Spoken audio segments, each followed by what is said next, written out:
Yang pertama yaitu periode klasik.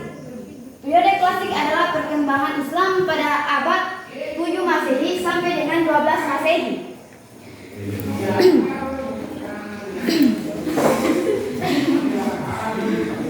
Abad perkembangan pada 7 Masehi sampai dengan 12 Masehi yang ditandai dengan Islam mulai membangun sebuah pemikiran-pemikiran tentang peradaban Islam. Salah satu contoh peradaban Islam yaitu pada dinasti Umayyah. Peradaban Islam itu kata lainnya yaitu ilmu. Jadi pada periode klasik ini adalah awal perkembangan Islam. Mereka menyebarkan ilmu. Periode klasik terbagi atas dua fase, yaitu fase ekspansi dan fase disintegrasi. Fase ekspansi pada tahun 650 sampai dengan 1000 Masehi, Islam di bawah para kepimpinan para khalifah yang ditandai dengan yang mengalami perluasan dan pengaruh yang sangat signifikan, sehingga Islam mencapai ke beberapa wilayah, yaitu barat ke timur, timur ke Afrika, Afrika ke barat, dan India. Yang terakhir Islam mencapai ke India. Jadi pada fase ekspansi ini adalah fase yang mengalami pengaruh dan perluasan sehingga Islam menyebar di beberapa wilayah. Fase disintegrasi. Fase disintegrasi ini adalah perpecahan, kemunduran politik peradaban Islam sehingga terenggutnya Baghdad oleh para tentara Hulagu pada tahun 1258. Jadi pada fase disintegrasi ini adalah fase di mana perpecahan politik peradaban Islam atau umat Islam. Setelah pada periode klasik, Islam masuk kepada periode pertengahan, di mana Islam digambarkan atau dipotret sebagai dinamika adanya mengalami kondisi kemunduran, baik itu kemunduran secara politis, sosial, agama maupun budaya.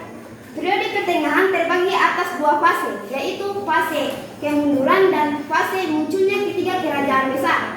Fase kemunduran ini merupakan awal perkembangan kemunduran peradaban Islam atau umat Islam. Baghdad merupakan ibu kota Bani Abbasiyah, sehingga pusat peradaban Islam diserang dan dihancurkan oleh tentara Mongol pimpinan Hulagu Khan pada tahun 1258. Jadi pada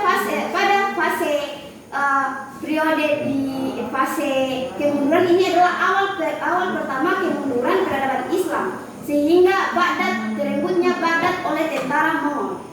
Jadi pada fase munculnya ketiga kerajaan besar, yaitu kerajaan Safawi Persia, Turki Utsmani, dan Mughal di India. Munculnya ketiga kerajaan besar ini karena adanya kondisi kejayaan peradaban Islam, sehingga munculnya ketiga kerajaan ini.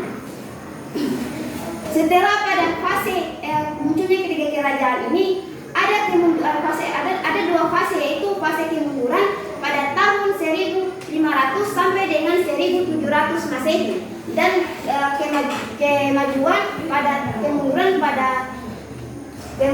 pada tahun 1700 sampai dengan 1800 Masehi.